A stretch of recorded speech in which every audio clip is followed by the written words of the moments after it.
So the other night when we were watching Hamilton here? Yeah, yes. I happened to go to the bathroom at the part of the show where they were singing, I'm looking for a mind at work, and I'm in the toilet and I'm peeing. And what I thought they were saying, because I'm not familiar, it's like this is my first Hamilton experience. I hadn't seen the musical prior. I thought they were singing, I'm looking for a miner to work. And I straight up thought that they were just singing about getting underage children to work for, oh my God, profit, Looking for a miner to work. Amazing. Wow, what a twist. That's Oliver. D to the E to the T to the O to the U are listening to Detour the podcast. With Peter and Josh. And Tane! Hi. Welcome to episode 3. Hello. It's a chilly day today. Oh, we got some socks on. Josh has some garish orange socks. They're workman orange. High-vis. High-vis tradie. They're very thick. Do you want to feel them?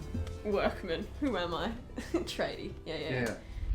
Intermission, cause Tane's setting up the microphone. This is the reality of podcasting, fellas. I'm looking for it's my mic glamorous. to work. I'm looking for my mic to work. Okay. So we watched Hamilton. We did. Let me put it on record as saying I wasn't a quote-unquote Hamilton fan, which is shocking. Neither was I. Because I am musical central. Yeah. But I never listened to it all the way through. I knew a few key songs, Schuyler Sisters being one of them. Magnificent. But I am lucky because I got to experience it through watching it on screen for the first time. And I was shook to my core at some of the songs, all of the songs. Yeah. We were sitting on the edges of our seats. I hope old mate... his name is anonymous. Old mate. Old mate doesn't listen to this. Lynn. No. Old mate Lynn. He would, honestly. No, old mate, for this beautiful quote I'm about to go, one of our teachers once told us that musicals were sit-back theatre. Oh. Meaning you don't get engaged with it and you just sort of lean back and let it wash over you. Incorrect. Let me tell you, Hamilton is not that experience. Every one of us was on the edges of our seats, physically. Exactly. Well, yeah, but it's one of those. I keep going to put my cup of tea down on the table. We have tea because it's cold. Hamilton. We were crying. You can't not listen for a single second of it. Yeah. The whole 2 hours and 40 minutes. It's like you're engaged. It's fantastic. And I thought, obviously, okay, yes, it's good. Everyone seems to like it, but it can't be that good. Exactly. It must be overrated, and right? That's why it's not. The hype when it came out and everyone was screaming about Hamilton, and I was like, yeah, okay, because I read the synopsis back in 2015 or 16 or whatever, and obviously I wasn't really into the theatre world then. I was still in school, but the synopsis American of politics. American politics. Not particularly our ballpark as Australian teenagers. The founding fathers couldn't care less.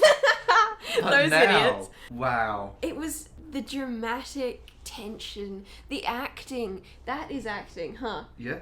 That was straight up. You cannot tell me musicals are sit-back theatre when I can see the raw emotion in their faces. Oh, good God. Good golly.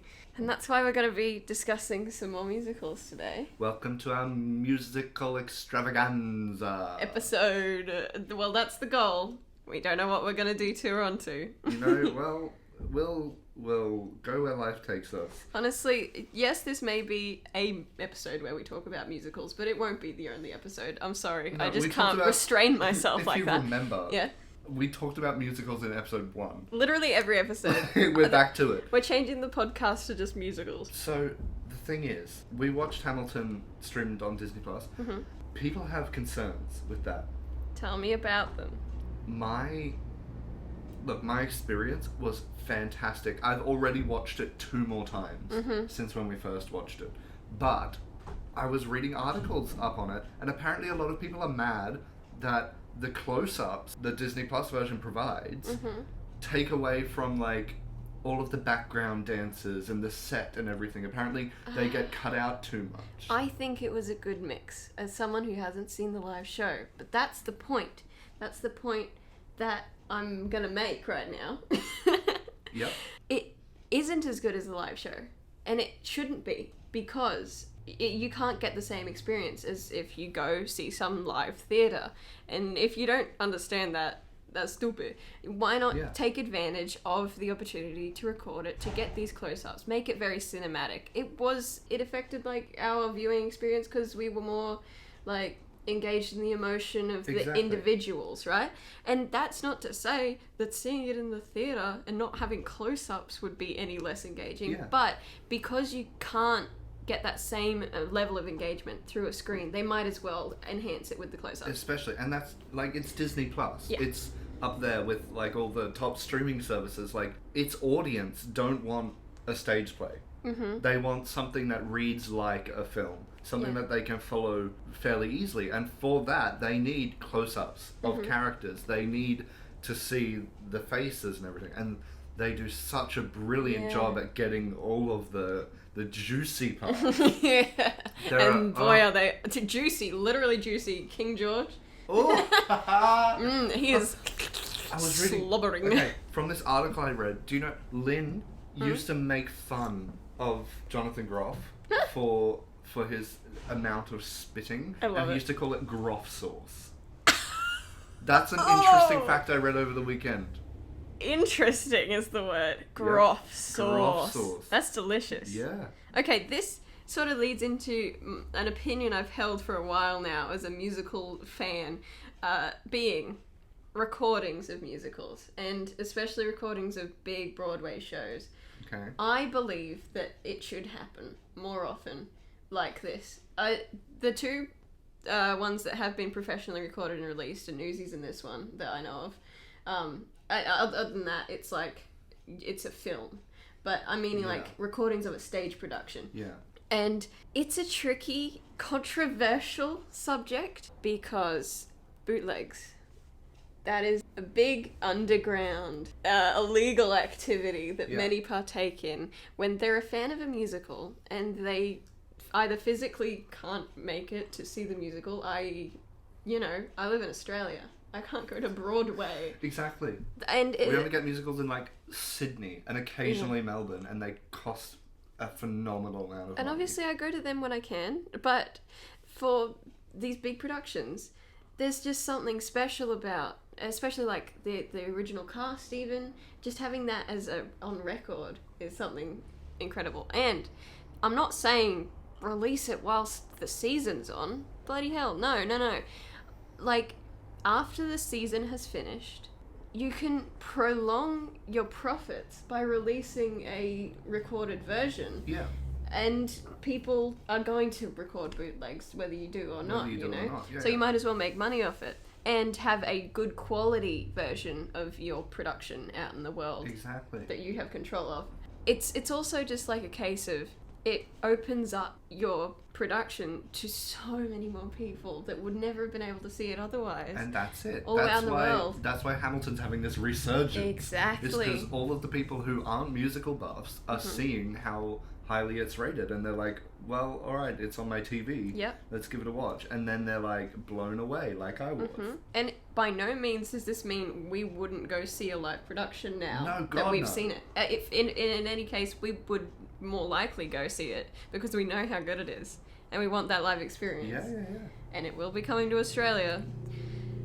Oh boy. We gotta get on that waiting Not list. that we're gonna get tickets. That's ridiculous. Waiting tickets to get pre-sales, fellas. That's not real. A waiting list for pre-sales. We're not getting tickets. We're not gonna get it, are we? But not because we don't want to. And they're probably gonna cost a butt ton. Anyway, I digress. It was brought to my attention recently, Peter. Yes. That you've never seen Hairspray. I am ashamed. I don't want to talk about it, but I have to. I'm gonna make you. First of all, is it just that you haven't had the opportunity to see it? Perhaps, Or but have in you this been day and age, I actively kind of avoiding it? have an internet connection. You can watch it if you want to. So I just have never felt the urge I did see the first, 5 minutes, Good Morning Baltimore, in my music class in grade 10. Oh, yeah. Yeah, but that's all I got. I like Good Morning Baltimore. It's cute. I still have no clue what the plot is. Well, that brings me to my next point. Uh-huh. As someone who has never seen Hairspray, I think it would be hilarious if you gave me what you think the plot of Hairspray Alright. is, just from the name. I can do that. Sure. Yeah. I'll give it to you. Just by the name, or I do know other small details, if you will. I'll add that into the sauce, Yeah, add it into the gruff sauce. the gruff sauce. Alright, Hairspray the musical. Let me tell you about Hairspray the musical. It is a harrowing tale of a young girl who struggles with her hair. She...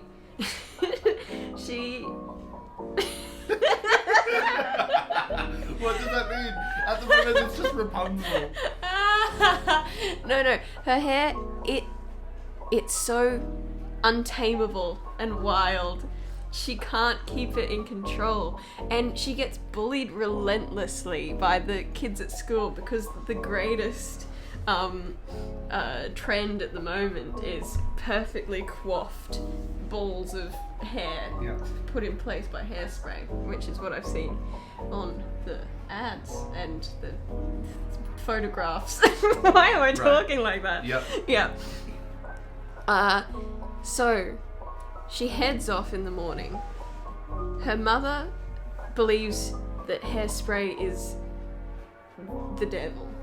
Hairspray is not allowed in the household, and that's why she's being restrained by her family, that she can't conform to society's norms. She heads off and she decides that she's gonna follow her dream of hairspraying of her hair, and she gets to school after singing a lovely song, and she goes on the black market. The black market. Black market hairspray. That's what I'm saying. But it's disguised as like shaving cream or something. Yeah, like in a spy movie. Yeah. Yeah. Oh. I can hear the clock. Counting down our days. And you can say like stop touching when I'm like I'm doing it to honest.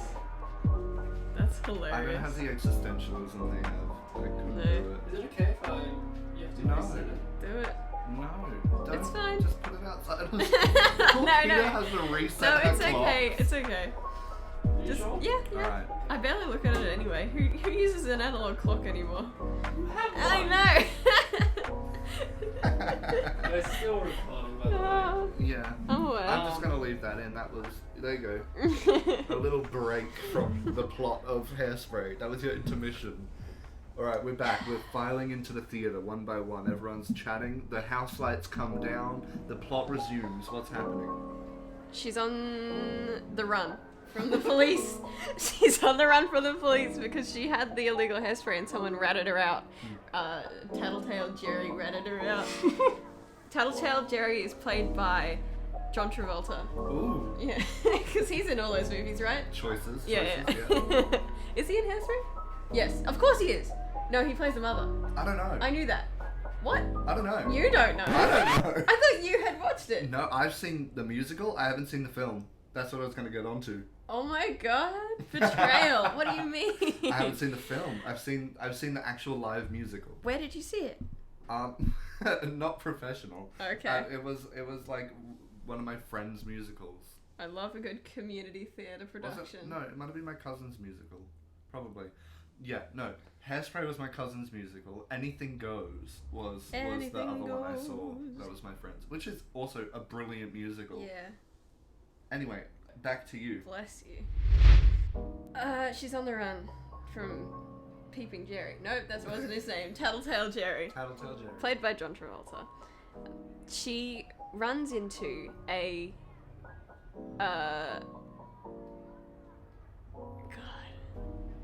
massive woman. A massive A woman. giant woman, you might say. A giant woman. And this massive woman has massive hair. Yeah. And it's like she takes her under her wing, and she learns from this massive woman with massive hair. She learns the ways of the hairspray. It's like some sort of jujitsu. She does flips and stuff with the bottles, and then she sprays, and then she gets it in the bad guy's eyes, like and they Mr. die. Miyagi kind of moment. Sure. And then it's revealed at the very end that the giant woman wasn't just a giant woman. She was the god of hairspray. The god of hairspray. I'm speechless. And the god of hairspray isn't just the god of hairspray, she's the god of everything. Which ties back into Joshua. You know the issue at the beginning with the mother not thinking that hairspray was holy? Yeah. Guess who gets a visit from the Lord herself? The most holy woman in the universe. The holy woman comes down and she talks to the mother and she says, "You are an idiot." She gets popped off by the Lord and she repents. And it just goes to show, the moral of the story is that people's interpretations of religion don't necessarily correlate with the reality of the actual deity that they're worshipping. I took it somewhere. That was phenomenal. You know what? You might not have captured the essence of what Hairspray actually is, but I think we just wrote a sequel. That's in production next. Can you tell me what it actually is about? Okay, so from what I remember, Hairspray. Yeah. You were right about the young woman just finding her way in life, and she does wake up in the morning, actually. Oh. And she does sing her whole Good Morning Baltimore thing. Mm-hmm. But she actually watches this TV show, right? And she wants nothing more than to be on this TV show. Yeah. With all of these good-looking TV personalities. Uh-huh. Yeah. And then somewhere in there's like a rival gang thrown in. At one point, she gets thrown in jail. So you got that bit right. I was on the bloody mark. Right. I did not know that. Yeah, and then she has to get thrown out of jail. But here, she okay, so when she makes it into the TV studio, right? Mm. She gets crammed inside a giant can of hairspray. What? Which looks like just like a hairspray statue, and they roll her into the production studio. What? And that's how she gets on the show. Josh. I hope that was right. That's yeah. People listening are gonna be like, I definitely left out a lot of plot points. Oh my god. I couldn't have come up with that. Yeah. That sounds like I just came up with it, you know? Yours was pretty phenomenal though. Thank you. Yeah. Welcome back, Tane, by the way. We missed you last week. Yeah. Yay! Tane's back. Yay! Yay. The enthusiasm is palpable. Tell us about your musical dream. My musical dream. Yeah, okay, so unlike y'all, I've never been in a musical. Oh, buddy. Yeah, I know. How tragic. Oh no, not being in a musical, like really. They're good, they're fun, I really enjoy them. No, but like, I've never had the chance to be in a musical. The privilege, yes. Yes, one would say the privilege. However, I can't sing. So I could never be in a musical, right? It's kind of a key point, isn't it? It's a huge key point, and it's real sad because I'm like, I'll only be a backup dancer. But that's cool. I mean, that's cool in itself, but like, I'll never be the main. Good God, are you a good dancer? Thank you, but we're not talking about that right now. Modest. I thought of a way to be as a main in a musical where you don't have to sing, and that is the stage show, the musical of Priscilla, Queen of the Desert. Mm-hmm. Yes. Because when I saw that, was that last? I think it was last year. Yeah, it was last year. None of them, well, some did, but not all. Yeah. Not all. Majority of it was lip-syncing. Lip-syncing because they're in drag. It makes sense. Drag queens lip sync. Well, not necessarily all of them, because I can talk about Kinky Boots. That is true. Yeah. That's true. But in terms of me being in a musical as a main character, I can be like, they'll be like, do you sing? I'll be like, no. But do I have to? Yeah. It's lip syncing. It's And like- I'll be like, oh wow, true. Yeah, you got the moves. I Yeah, can't yeah. sing, You but got I the can body, lip yaddy, sync yaddy. for my life. I can bitch. lip sync Yeah. for That's my it. life. And that'll be your dream. Yeah, so that's the We thing. gotta I get mean, you into I it. should maybe start learning singing just in case. Yeah. But Let's do singing lessons oh, with Peter. okay. I'm a certified singing teacher. I mean, a little known secret. we've done basic stuff at uni. And No, I full on did a course. Yeah, I got like a certificate. No, but I Oh, thought you wow. were joking. I'm not kidding. Oh wow, Peter. okay. I can pull out my receipt. I don't consider myself a bad singer, but I don't consider myself a good singer. I'm not necessarily. I don't think I'm a singing teacher. But Yeah. But have you can. done training. Yeah. Um, Wowee. But Yeah, cool. That's something I didn't even know. I'm not particularly like I need singing teaching myself. I need to like learn. Yeah, there's Or- still more steps to it. I went and did the course not to be a singing teacher, but to learn myself how to sing and Yeah. like get the techniques and Oh, stuff. yeah, but gotcha. along the way, I just happen to know those techniques now. Yeah. So No, I cool. could do your lessons. Pick up that for knowledge. sure. Yeah, so yeah, that's wrapping up. Yeah, That's just yeah. my plan. Yeah, Being a whenever drag Priscilla musical. Being a comes drag musical along. because it's just like, oh wow, lip syncing, easy. I Yeah. can do that. Yeah. Alright. Speaking of drag musicals, Yeah. let's get into it. Let's get into it. Drag musicals. Detour, drag musicals. Peace out, everyone. Bye, Tane. Bye, Tane. Drag musicals, Joshua. Yes. This could be an entire This section. is your specialty. I'm going to put it out there right now before we even start. I haven't seen Kinky Boots. That's okay. I Well, haven't. maybe you can give me a synopsis of that one. Alright. Yep.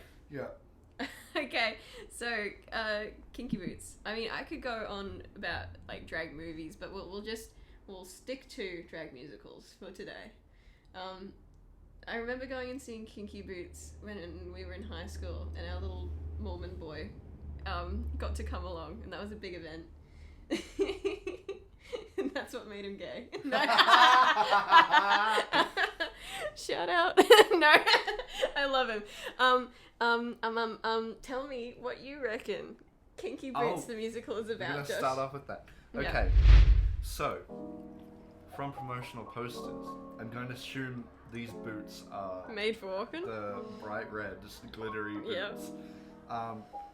So, God, I know nothing. I'm gonna assume that it's like a situation where you put on these boots and the straightest of straight heteronormative men will just transition into this gorgeous drag queen. You're close.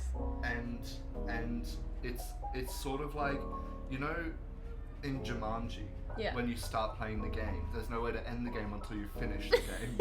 Yes. I think it's like you can't take off these boots until you go and you perform at a drag show. Oh my god, that's brilliant. That's Franny's feet. that's it, man. Franny's feet. Franny's feet walked so that Kinky Boots could run. That's it. I'm dying. Sorry, my little voice crackled. Feet. Okay. Yeah, you're Alright, close. what's the actual plot of The actual Kinky plot Boots? of Kinky Boots. Let's see if I recall. So there's a shoe company, a shoemaker company, makes really boring shoes. It's a father and son situation. The father dies, the son inherits the place, but he finds out that they're about to go bankrupt, and so he's like, oh poo. Then he goes to the bar, and he runs into this drag queen who's like, no, oh god, what happens? Somebody's getting beat up. And I think Lola, the drag queen, comes to save the day, or at least that's what I want to believe. She like hits him with a shoe or something. And then she drags old mate into the dressing room to patch him up, and he's like, oh, I can fix your heel for you. And so begins a lifelong partnership. Where it goes is the drag queen helps them design new fun shoes that aren't old and boring and help save the company. The climax is like they go to a fashion show. Along the way there's twists and turns of acceptance and you know, there's like all the blokes and stuff one of my favourite scenes is a boxing match between the Queen and this big bloke. And This big bloke. yeah, this big bloke. And technically Lola would have won because she had actually trained in boxing, but she knew that she could take the loss, but the big man, it would hurt him too much. Oh. You know, it would hurt his pride. Yeah. So she gives it over to him. Yeah. What a moment. Yeah, and it all ends in everyone putting on the big kinky boots. Why? Okay, this is what I want to know. Yeah. At the moment, I'm just hearing Boots, the musical. What makes them kinky? Have you seen them? There's a song called "The Sex Is in the Heel." Well, that's what I needed to know. That's all I needed to know. The sex is in the heel. They don't. I don't know. What kinky boots? It's They're such a. Big, they're thigh I high. feel like I'm scared of it. They're sparkly and red. They're just sexy. Okay. Yeah, that answers it, I guess. I guess. I don't know. It's cute. That answers it. But kinky boots. Here's some little factoids for you.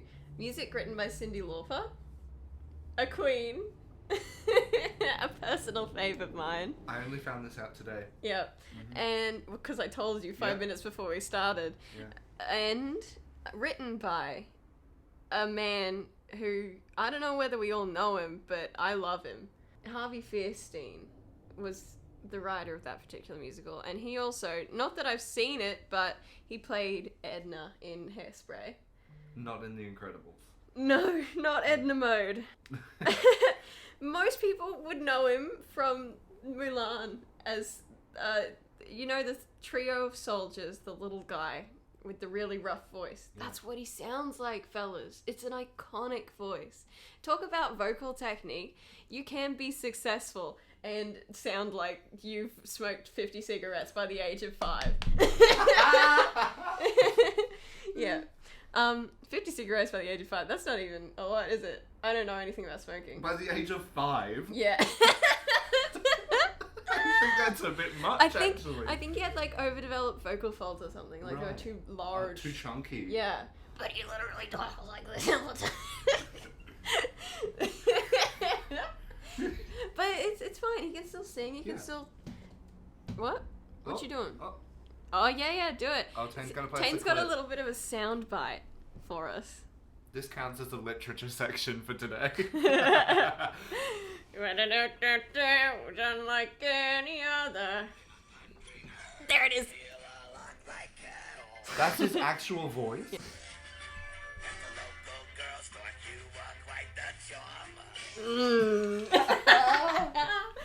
Oh, he's lovely. Anywho, the reason I love and adore him is because he has done so much. He wrote many a musical, along with Kinky Boots. There is also, give me a second, my brain's stalled. Newsies. Newsies of all things. Newsies, dude. Yeah. What else is there? Oh, he wrote Lacage, which is, for those of you who probably know the Robin Williams, I better mute my phone. Tang. The Robin Williams, no, sorry, I'm joking. The one Robin Williams is in, The Birdcage. But there was a musical, and that is what he wrote. The classic song, I am what I am. I don't want praise. I don't want pity. You know it? No? No. Okay. But it's a song.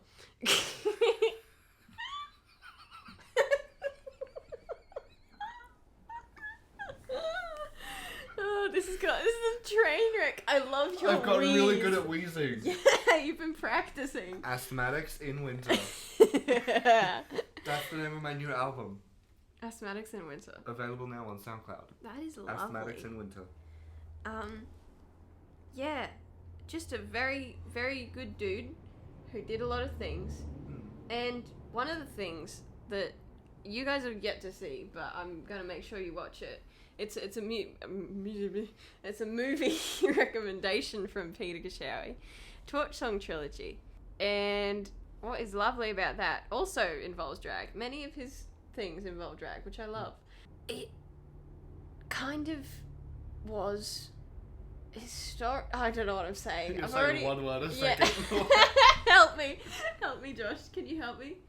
Okay, restart. I haven't seen the movie you're recommending. How can I help you? Okay. Movie recommendation from Peter. What's the movie about? I stumbled. The movie. Is it a real trilogy? It isn't. It's one movie. But after watching it, I was thinking, like, why is it called that? And the story is sort of broken down into 3 stages of his life. It ends with each relationship, I think. Right. Yeah. That's why. There you go. Anywho. And what was that called again? Torch Song Trilogy. Torch Song Trilogy. Torch Song Trilogy. It was a historic moment for the gays. TM.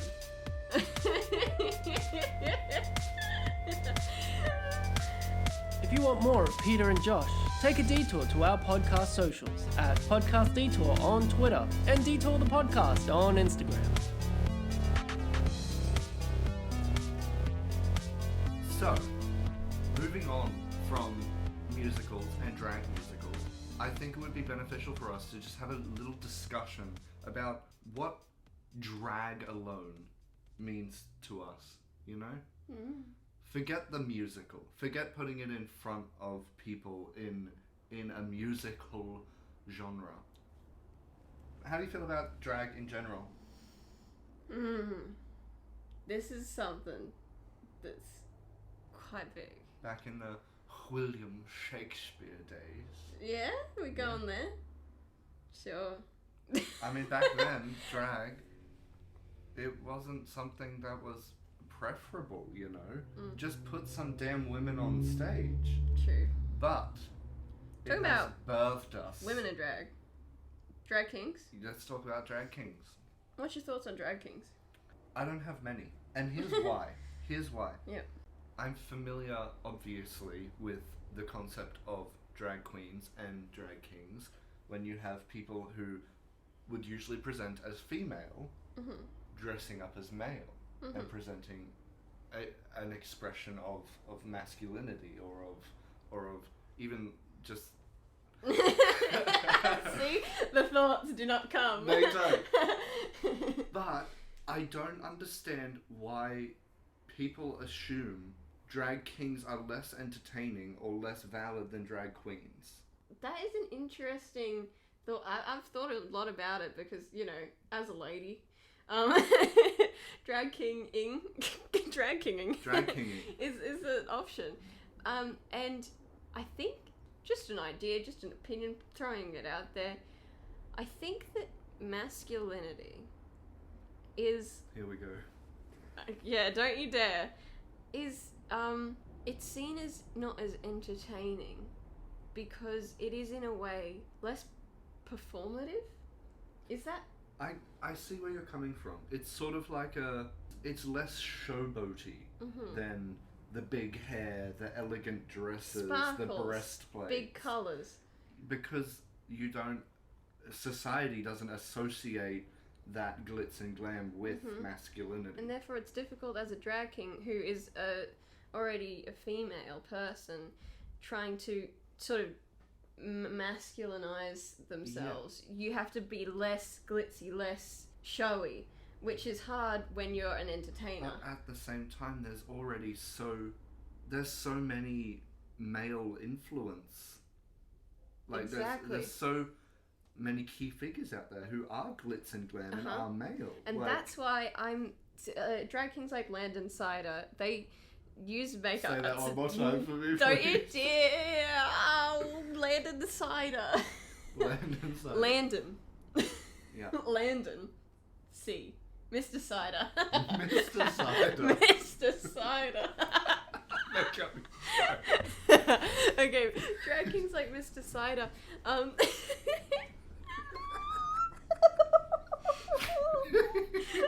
off the rails. Sorry, Mr. Cider. Actually take inspiration from people like Adam Lambert. That's one of their biggest like impression things, because that is an example of a man who is flamboyant and can perform on stage and isn't afraid to put makeup on and stuff. Yeah, Brendan Urie. Brendan Urie. You could even do MJ. Michael Jackson. Yep. Michael Jackson, you can look at him and you can't... He's sort of like... There's no femininity, but there's no masculinity. There's sort of... He just exists and he is his brand. He is what he wants to be. And that's sort of, I think, what drag should be, just as an umbrella thing. It's not anymore, I think, just solely female impersonation by a man. It is more of an expression of gender and performing with that idea in mind, playing with it, because literally everything that we wear, not just on stage, when you wake up in the morning, how you perform your gender is a day-to-day thing, and for some people it's like that's a really big thing for them, you know. Even your bright orange socks right now, what are they saying? They're saying I'm cold and that they're very clean, so they can tell you straight away that I'm not in construction work. David Bowie, for sure. He played with androgyny. Yeah, that's it, androgyny. That's punk. Androgyny is punk. I think so. I think it is. Yeah, straight up. I cut off all my hair in grade 10 because, well, this is like, drag for me has really rooted deep in my soul from when I was like high schooler. I was like feeling like, oh, I hate being a girl. I just thought it was so naff.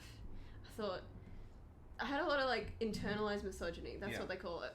And there's a lot of expectation to be a certain way. Yeah, and I just didn't resonate with hyper femininity. I had really long hair though, and I was like, gender identity, that was a thing for me. But then I sort of like cut off all my hair, and in a way that I guess sort of dysphoria was gone there, just for me, and it was sort of like I didn't want to not be a girl anymore. I sort of embraced like being a person rather than a gender. I feel like I understand that on a level. Yeah. With you, it was your idea of like what is feminine, and then how do I react to that? And your hair was a big connection to that. With me, it's like makeup. I do a lot of makeup. I enjoy the art of makeup. I enjoy the practice. What I don't enjoy is people who assume that because I do makeup, I'm not happy with my sexuality or my gender expression. Yeah. I don't want to be female. I just want to be me, but with pretty eyes. Yeah, you exactly. know? It is that way of how people perceive you. Yeah. And that's what was I don't care anymore, I don't think, like but that was it was like that drop off point of people are seeing me so much as a girl, and that's all they see. I don't know. But then bloody Drag Race came along, and I know it is a trash TV reality TV show. We can accept that, but it's so much more. It's so much more. And it was so much more for me in a small town. There was no representation of anything anywhere.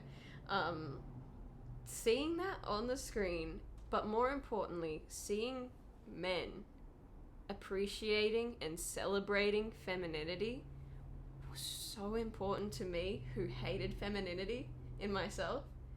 I don't know why it took like some blokes to show me that, but yeah, like seeing them baloney playing with it and everything, it was like a turning point, you know.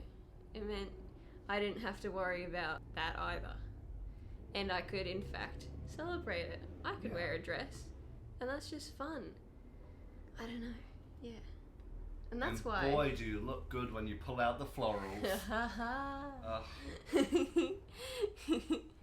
Yeah. What, Dane?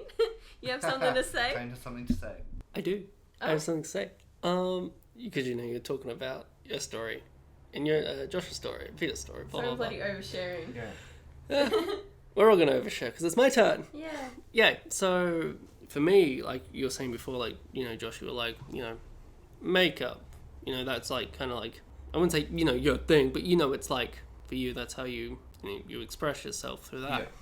Then Peter, cutting off your hair, it was the point where you're like, I do not need long hair to be a girl. Mm-hmm. For me, like, you wouldn't catch me wearing females' clothing or necessarily makeup or whatever, but, colour pink. Mm-hmm. I wear pink. That's, most people go pinks for females. Which is why I hated pink when I was little. Secrets. And look where we are now. And yeah, so pink's become one of my favourite colours.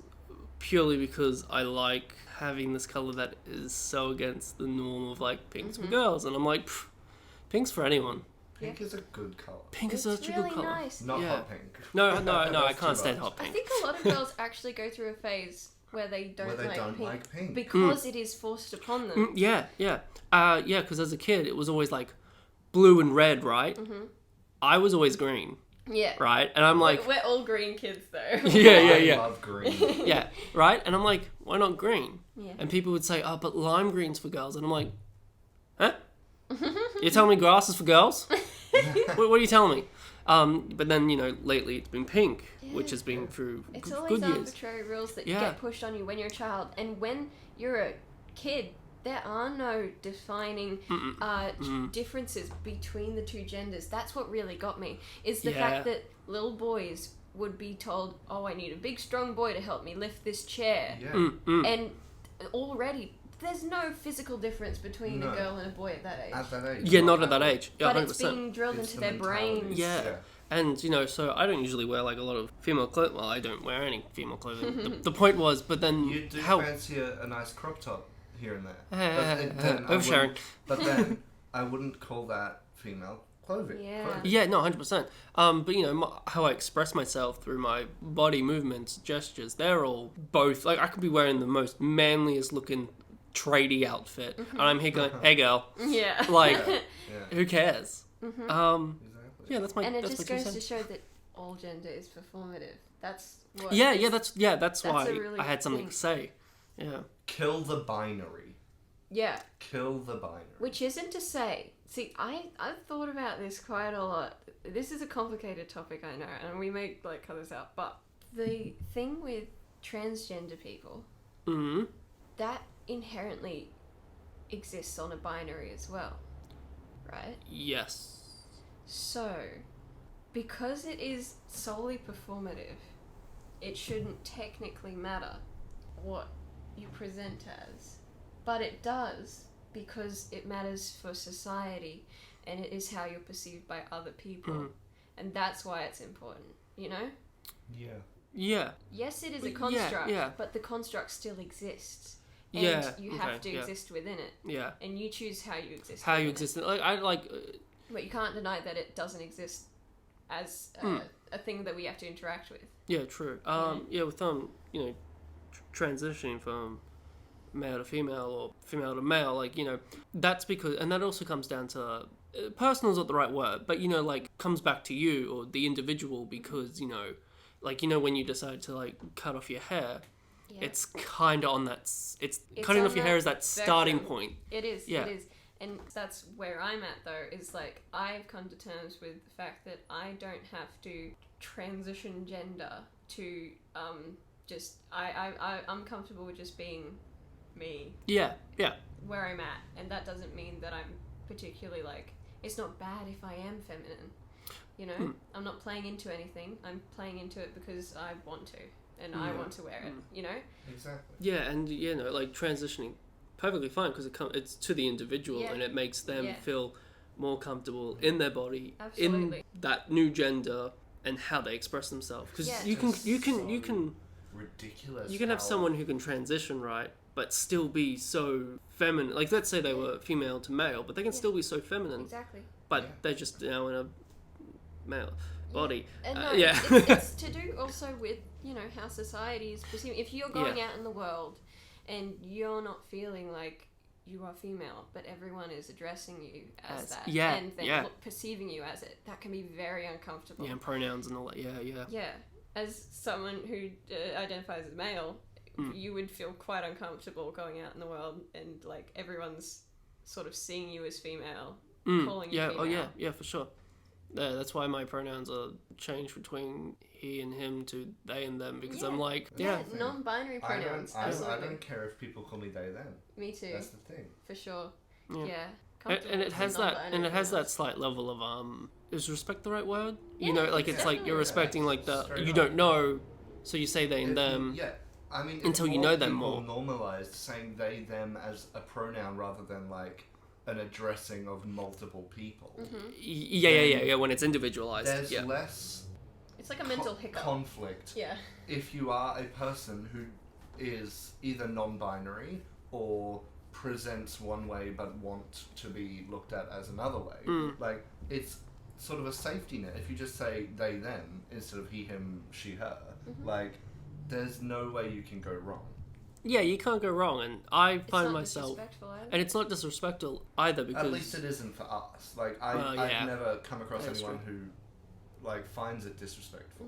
And I don't think so. Like people who identify with they them pronouns. I can't speak for personally, but like I wouldn't be too upset or mad about that, because it's kind of like and it is putting everyone on a sort of equal playing ground. Yeah, that too. Because in a way, there is no difference. Again, like with little children, I know that's extreme as well, but like, imagine, because it is society, and it is this thing that has existed, this divide.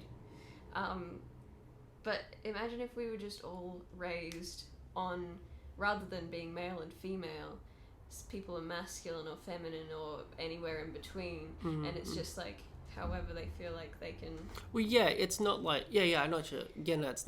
It's like what if we were all the same in terms of like so-called upbringing or whatever, like like those social norms get like it's all like we're all equal aspect. That's obviously a very extreme. It's very extreme. It's a very example, well. Because like you Yeah. can't have everyone equal, because everyone's going to then express themselves in all different ways, which you can't. At the end of the day, it's all about the expression. Yeah. It's about the expression of the individual, not everyone else. Do you, and everyone else is going to have to bear with it. And that's why when people have issues with females wanting to express themselves in a drag queen persona, people have a problem with that.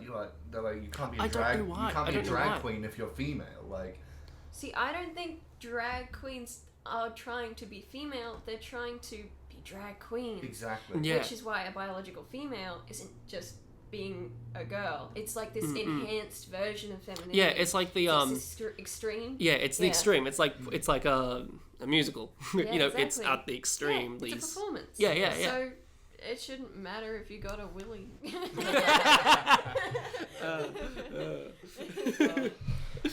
Good discussion. Yeah, no, boys. that was nice. Yeah. While Peter is finding her piece of literature for today, I'd like to tell you all, because this came up before and I just didn't seize the opportunity to tell you. We were talking about colours, right? And the femininity associated with pink. And I just want to mention, I used to hold my least favourite colour as orange, purely because it was my brother's favourite colour. You beast. I know. You monster. It was my brother's favourite colour, and I was like, you know what? If it's Ben's favourite colour, it can't be my favourite colour too. So mean. Yeah. Well, He doesn't deserve that. No, That's he so doesn't. nice. Orange doesn't deserve that. Orange is lovely. Yeah, and look at you now with your orange socks. We've come full circle, folks. And look at you now with your pink, glittery, sparkly nails. Yeah, because it's pretty. Okay, listen. I have a piece of literature here that we all know and love. You probably saw it in your school's local book fair. This is Diary of a Wimpy Kid. I apparently won this at Gympie Central State School for the 2012 Book Week Parade Champions Read. Ooh. I was in grade 7. I don't know what that means. Maybe I dressed up as something and I won a prize. Or, yeah, I guess. Or did you have, like, the best reading skills? Did you win a trivia competition? I don't think we did that. That's a bit elaborate. I think I probably dressed up as, like, the cheese touch or something. No. I'm gonna read an excerpt out of Diary of a Wimpy Kid for literature. This is page 64 of the first book, I believe. Oh. Halloween. About an hour before we were supposed to start trick-or-treating, I still didn't have a costume. At that point, I was seriously thinking about going as a cowboy for the second year in a row. But then Mum knocked at my door and handed me a pirate costume with an eye patch and a hook and everything. Rowley showed up around 6:30 wearing his night costume, but it didn't look anything like it looked yesterday. Rowley's mum made all these safety improvements to it, and you couldn't even tell that he was supposed to be anymore. She cut out a big hole in the front of the helmet so he could see better and covered him all up in this reflective tape. She made him wear his winter coat underneath everything, and she replaced his sword with a glow stick. Now that's cute. Couture. I grabbed my pillowcase and me and Rowley started to head out, but Mum stopped us before we could get out the door. I want you to take Manny with you. And Manny looks like an absolute baller. Manny was the best character in this series. I don't know, I've never read it. Oh or my watched god. it. Are you kidding? Yeah. Dude, it slapped. It was so entertaining. The kid was kind of an asshole, let's be real. But Manny... That child looked like a fully grown man who went to business work every day. Business work! Business work. Oh, and that was the literature section. I also have an excerpt out of this, which isn't so much an excerpt as it is a pun. Just a sentence. Okay. Okay. Joshua. God, these are terrible. These are not good at all. It's a book of puns. Hit me. Oh. They're food-based. You float my oat. That's not even a pun. It is! No way. It is. Hang on, Joshua. What is this from? Joshua. You are my lifeline. Oh, no, but that one's kind of sweet. Is it? It's not good at all. Well, it is. No, they're horrible, but... This was a birthday present from Georgia Groves. Love you, Georgia. I mean, they're not horrible, Hope you're they're listening. fantastic. Oh, that's not good at You all. are the missing piece of my heart. Oi! Oi! Who is this written by? I need to give credit. There's no author. no They author. didn't want their name on this. Oh. Ahem, one more. Okay, audience, listeners, people. I want to know you. Lentil, the end of time. Time being spelt. T-H-Y-M-E? Yeah. Oh. That's 2 in 1. Lentil. That's, yeah. 2 for the price of 1. And let us celebrate good times, Joshua, Stop. by ending Stop. the podcast. I think today was a lovely episode. Now is the time to seize the day. Stare down the odds and seize the day. Thanks for another successful week, Peter. No, thank you. We gave it our best shot. You gave it our best. Now I'm we're not off to make gonna some win jingles. my shot. You are not gonna win my shot. I'm just in my country. I'm young, strappy, and hungry, and I'm not gonna win my. If anyone's made it this far into episode 3, wow. You get a prize, I guess. This is a secret. There's a secret code. If you've made it this far, come to us and tell us. Boss Better Living Systems, built to last. I just read my teacup. Okay. yeah, slide into the DMs at Detour the Podcast on Instagram and Twitter. Let us know. And- Foster better living systems built Built to last, just like you apparently. So, and with that, we shall put you out of your misery. bye. Bye.